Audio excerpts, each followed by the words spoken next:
नमस्कार साथियों। आज के वीडियो में हम जानेंगे कि बीएलओ एप्लीकेशन के माध्यम से हम किसी भी मतदाता की शिफ्टिंग कैसे करें। शिफ्टिंग का अर्थ क्या होता है साथियों? एक मतदाता जो कहीं स्थान ए पर रहता था पहले और उसका नाम अभी भी वहां की स्थान ए की वोटर लिस्ट में है, लेकिन अब वो मतदाता बी स्थान पर रहने लग गया और वो चाहता है कि मैं वोट भी यहीं पर करूं, तो उसका नाम वहां से कटवा के इधर जुड़वाने के बजाय उसका जो नाम है सीधा पहले वाले स्थान से नए स्थान के लिए शिफ्ट करना। ठीक है। तो अगर मतदाता ने ऑनलाइन फॉर्म भरा है तो सिंपल सा है, अपन उसको यहाँ से एक्सेप्ट या रिजेक्ट कर देंगे। लेकिन अगर मतदाता ऑनलाइन फॉर्म नहीं भर पा रहा है, वो ऑफलाइन फॉर्म आपके पास लेकर के आता है, तो बीएलओ एप्लीकेशन के माध्यम से उसको अपन शिफ्ट कैसे कर सकते हैं, ये आज के वीडियो में जानने वाले हैं। चैनल पर नए हैं तो सब्सक्राइब कर दीजिएगा, बेल आइकन को प्रेस कर दीजिएगा। बीएलओ एप्लीकेशन को जैसे ही अपन खोलते हैं साथियों, आपके सामने ये इंटरफेस दिखाई देता है आपको। ठीक है। अब इसमें क्या करना है, मतदाता आपके परिक्षेत्र में आकर के रहने लग गया है, आपके भाग संख्या में आकर रहने लग गया है, तो वो रहने का उसके पास प्रूफ होना चाहिए कि हाँ भाई मैं यहाँ पे रह रहा हूँ। उसके पास इलेक्ट्रिसिटी बिल हो या वोटर बिल हो या गैस कनेक्शन का बिल हो सकता है, राशन कार्ड हो सकता है, उसका आधार कार्ड हो सकता है, कोई भी डॉक्यूमेंट होना चाहिए। प्लस वो पहले जहां पर रजिस्टर्ड था उस मतदाता सूची में उसका नाम कौन से नंबर पे था, विधानसभा संख्या कौन सी थी, ये जानकारी आपके पास होनी चाहिए। ठीक है। अब बीएलओ एप्लीकेशन आपने खोल लिया साथियों, यहाँ पर एक फॉर्म्स का ऑप्शन मिलेगा आपको, फॉर्म्स लिखा हुआ है। इस फॉर्म्स पर आप जैसे क्लिक करेंगे तो आपके सामने ये डिटेल्स खुल के आएगी। इस डिटेल के अंदर आपको नीचे सेकंड नंबर पर ऑप्शन मिल रहा है register for shifting correction of entries replacement, है ना। तो यहाँ पर आपको इस ऑप्शन पर क्लिक कर देना है। जैसे आप इस पर क्लिक करेंगे साथियों, सबसे पहले आपसे मांग लेगा एपिक नंबर। उस मतदाता का जो पुरानी जिस भी वोटर लिस्ट में उसका नाम चल रहा है उस पर उसका वोटर नंबर क्या है, वो वोटर नंबर आपको यहाँ पे डाल देना है। मैं यहाँ पर डाल दे रहा हूँ।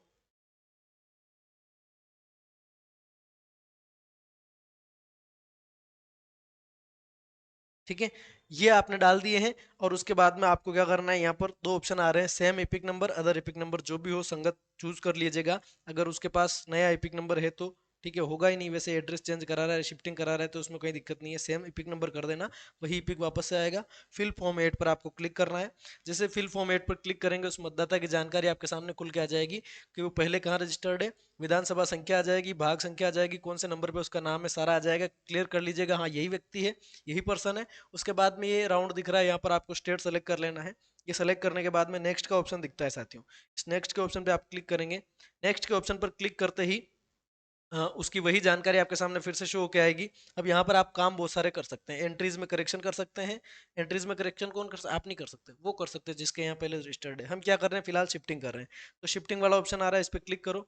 इसको जैसे आप शिफ्ट करेंगे तो आपसे पूछेगा कि ये जो मतदाता है वो आप ही की विधानसभा में है या किसी दूसरी विधानसभा में है ना। आप ही की विधानसभा में किसी दूसरे भाग का है तो विद इन असेंबली कर लीजिए, दूसरी विधानसभा का है तो आउटसाइड असेंबली कर लीजिए। यहाँ पर विद इन असेंबली कर लिया। उसके बाद में सेक्शन नंबर एंड नेम, आपका मतलब उस मतदाता का वो आप जो शिफ्ट करना चाह रहे हैं वो आपके भाग में रहने लग गया, वो कहाँ पे रहने लग गया, उसका एड्रेस आपको यहाँ से आपके भाग में जितने भी अनुभाग हैं वो खुल के आ जाएंगे कि वो यहाँ रहता है, यहाँ रहता है, यहाँ रहता है, यहाँ रहता है। स्क्रीन में नहीं रहता है वैसे, है ना। तो जहां पर भी वो रहता है उस पर आपको क्लिक कर देना है। उस गांव का नाम हमने सेलेक्ट कर लिया साथियों। उसके बाद में फिल फॉर्म 8 के ऑप्शन पे आपने क्लिक कर दिया। जैसे फिल फॉर्म 8 के ऑप्शन पे क्लिक करेंगे, खुल के क्यों नहीं आया सर, हाँ आ गया। ठीक है, कर लिया। अब यहाँ पर आपके सामने ये स्थिति खुल करके आएगी, यहाँ पर सारी डिटेल होगी। सेव एंड नेक्स्ट का ऑप्शन आपको दबा देना है। ये फॉर्म अपन किसको भर रहे हैं, ईआरओ सर को भर रहे हैं। ठीक है, ये आपने क्लिक कर दिया। अब यहाँ पर मतदाता का नाम और इसके एपिक नंबर दिख रहे हैं।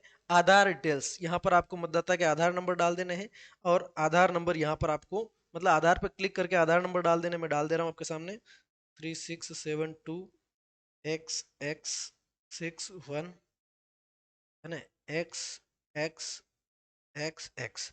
ये मैंने क्या डाल दिया साथियों, आधार नंबर। उसके बाद सेव एंड नेक्स्ट का ऑप्शन मिलेगा। इस पर आपसे क्या पूछ रहा है, ये करेक्ट मोबाइल नंबर भी पूछ रहा है, इसका मतलब मोबाइल नंबर भी डालेंगे। उसके बाद में नीचे लेंगे इसको, सेल्फ खुद का है या फादर का है मोबाइल नंबर आपको यहाँ पे डाल देना है। यहाँ पर मैं इस मतदाता के मोबाइल नंबर डाल देता हूँ। ठीक है साथियों, एक बार रोकना। हाँ, यहाँ पर आधार नंबर डाल दिए। अब मतदाता के मोबाइल नंबर यहाँ पर डाल देंगे, जो भी मोबाइल नंबर है।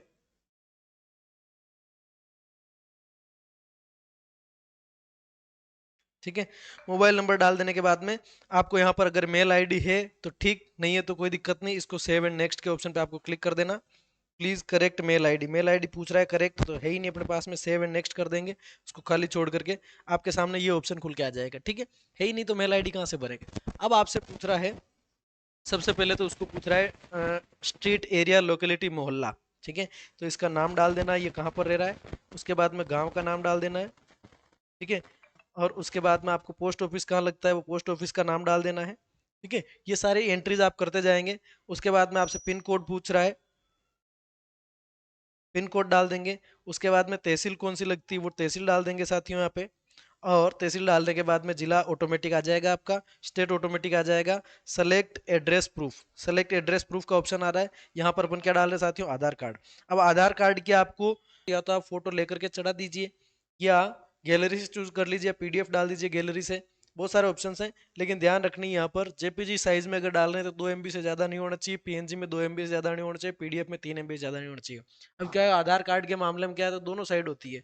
तो अगर एक ही साइड से अपन अपलोड कर देंगे फोटो लेके तो नहीं होगा, मुश्किल होगा। तो आपको क्या करना है, या तो दोनों साइड का एक साथ फोटो आ जाए, या पीडीएफ सेव कर लो अपने अंदर तो बहुत बढ़िया है। जैसे मैंने पीडीएफ कर रखी है तो मैं चूज पीडीएफ फ्रॉम गैलरी कर दूंगा। यहाँ पर मैंने पीडीएफ सेव कर रखी है, वो पीडीएफ मैंने ले ली और पीडीएफ को मैं यहाँ पर चढ़ा दूंगा। ठीक है, अब ये चढ़ने में कितना टाइम लगता है, थोड़ी देर वेट करते हैं अपन।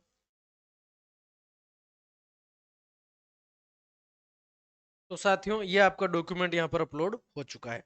ठीक है, डॉक्यूमेंट अपलोड होने के बाद में आपके ऑप्शन दिख रहे हैं आपको, प्रीवियस, रीसेट और सेव एंड नेक्स्ट। तो सेव एंड नेक्स्ट पर आप क्लिक कर देंगे। Please inter regional house number, house number डालना पर एक ध्यान रखना है हम सभी को, जो एड्रेस हम डालेंगे साथियों वो इंग्लिश में भी पड़ेगा और रीजनल लैंग्वेज में भी पड़ेगा। तो दोनों में जब तक अपन नहीं डालेंगे तब तक ये नहीं लेगा। तो ये हमने स्ट्रीट यहाँ पर आप देखोगे इंग्लिश में डाला, इसका जो है ट्रांसलेशन यहाँ पर आ चुका है। अगर ट्रांसलेशन गलत आता है तो आप जो है ट्रांसलेशन है ना वो अपने हिसाब से सुधार सकते हैं। ये मैंने डाल दिया। यहाँ पर इसका ट्रांसलेशन आएगा, यानी कि दोनों लैंग्वेज में इसको डालना जरूरी है, रीजनल में और इसमें। ठीक है, ये डाल दिया। उसके बाद में यहाँ पर भी रीजनल लैंग्वेज में इसको डालना जरूरी है। तो जब तक रीजनल लैंग्वेज में, अगर आप देखें अब, तो यहाँ पर आप देख पा रहे होंगे, यहाँ से आप देखिए, यहाँ पर हमने क्या डाल दिया, हाउस नंबर डाल दिया। यहाँ पर गली का नाम इंग्लिश में डाला है और हिंदी में ऑटोमेटिक आ गया है। बाकी आप इसको ठीक कर सकते हैं। ठीक है, अगर, क्योंकि ये जो है ट्रांसलेशन है सॉफ्टवेयर के थ्रू होगा, तो आप इसको ठीक कर सकते हैं। उसके बाद में आपको यहाँ पर आधार कार्ड अपलोड करना मैंने बता दिया था। यहाँ से डॉक्यूमेंट सेलेक्ट कर लेना है आधार कार्ड, और उसके बाद में यहाँ पर फाइल चूज करने का ऑप्शन आएगा, फाइल चूज कर ली, फिर सेव एंड नेक्स्ट पर क्लिक कर देंगे। ठीक है, जैसे सेव एंड नेक्स्ट पर क्लिक कर देंगे ये डिटेल्स आपके सामने खुल करके आ जाएगी। अब इसको आपको यहाँ पर डेट आ रही है, स्थान आ रहा है, और उसको आपको क्या कर देना है साथियों, सेव कर देना है। अब आपको इसको पूरे को चेक कर लेना है एक बार, प्रीव्यू जो आपके सामने आ रहा है ये पूरा का पूरा आप चेक कर लेंगे, इसमें कहीं कोई गलती तो नहीं है। अगर सब कुछ सही है तो लास्ट में आपको सबमिट का ऑप्शन दिखेगा, सबमिट बटन, और यस पे आपको क्लिक कर देना है। जैसे आप यस पर क्लिक करेंगे साथियों, ये आपका जो फॉर्म है सबमिट हो जाएगा, और उसके रेफरेंस नंबर आपके पास में आ जाएंगे, है ना। यहाँ पर ये रेफरेंस नंबर आ जाएंगे। तो ये अब ये शिफ्टिंग का फॉर्म हमने कम्प्लीटली भर दिया है, ये आपको होम पेज पर लेकर के आ जाएगा। ठीक है, तो ये रहेगा तरीका। मिलते हैं अगले किसी वीडियो में, तब तक के लिए धन्यवाद। डिस्क्रिपेंसीज आपने क्लियर कर ली होगी। डिस्क्रिपेंसी में अगर मैं आपको कोई बात बताऊं छोटी मोटी, तो ये SIR है आपका, यहाँ से इंग्लिश सेलेक्ट कर लीजिए लैंग्वेज, और ये लॉजिकल डिस्क्रिपेंसीज आ रही है। यहाँ पर सारे के सारे मतदाताओं के नाम, उनके क्रमांक आ रहे हैं, उनकी डिटेल देखनी है। तो जैसे व्यू डिटेल पे आप क्लिक करेंगे तो आपको पूरी डिटेल दिख जाएगी इस मतदाता की, और इसका अगर आपको EFP देखना है तो इन्यूमरेशन फॉर्म दिख जाएगा, इसके फोन नंबर वगैरह सारी जानकारी यहाँ पर दिख जाएगी। बहुत सारे साथियों के प्रॉब्लम, चलो डिस्क्रिपेंसी के लिए मैं अलग से एक वीडियो बना दूंगा। तो मिलते हैं नेक्स्ट वीडियो में, तब तक के लिए धन्यवाद साथियों।